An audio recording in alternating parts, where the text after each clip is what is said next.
les amis ya Mimi Selunga TV, oyanga na Facebook na pesi bino bambote. Lelo na memeli bino mwa recette ya moke bo sepelisa bana, bo sepelisa ba papa bino moko pe na bandako kolia isalaka bien makasi.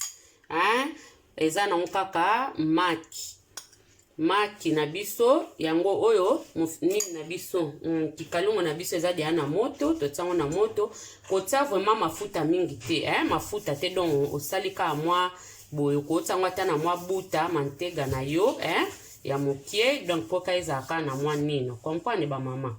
Après oye osopi maki na yo na te de maki na zai na besoin ya de maki. Eu só precisei 2 ovos, já temperei os meus ovos e vou precisar também 2 pãozinhos.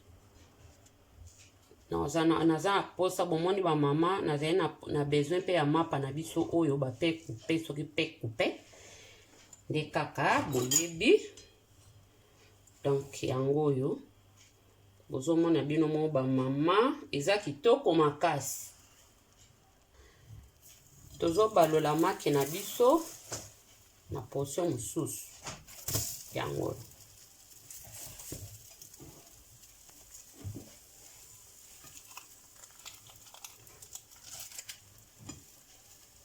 Bomoni ba mama to baloli mapa na se, viramos o nosso pão. Estão a ver, mamães? E vamos precisar também um garfo. Vamos dobrar esta parte. Toko gumba ba parte oyo. Toko tisango boy.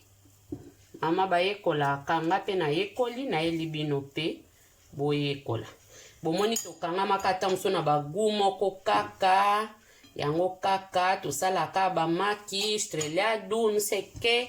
Tosali pe boye et ça bien moi na mimi na classe kitoko. Tozo tsango sko bomoni o eza fromage na biso queijo. Opso to benga queijo. Eza kana o na ba ya boye. Yango. Moto no saido na ba magazine eza nango. Tozo zwa to baksa nde to te queijo na biso tozo baksa. Oyo. Concombre na biso. Bomoni concombre na biso. Tozo baksa so na tomate na biso, ba mama.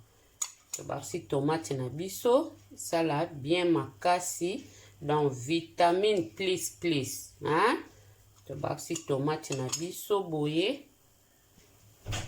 Tozwi mwa mungwa na biso, totie mokie, mwa mungwa mokie totie.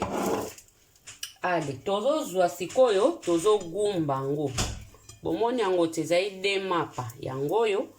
Tozo gumba ngo boye egumbami. Eza passe te ba mama. Eza facile à garer, donc eza vraiment facile. Yango yo, to gumbi yango.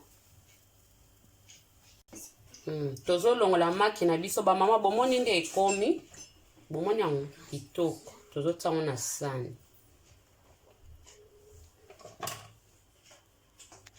Botala ngo ba mama yango yo. Pour décorer les bana papa samedi tocos. Fazem isso, minhas irmãs, vão gostar muito. Que Deus os abençoe. Bom apetite. Tchau, tchau.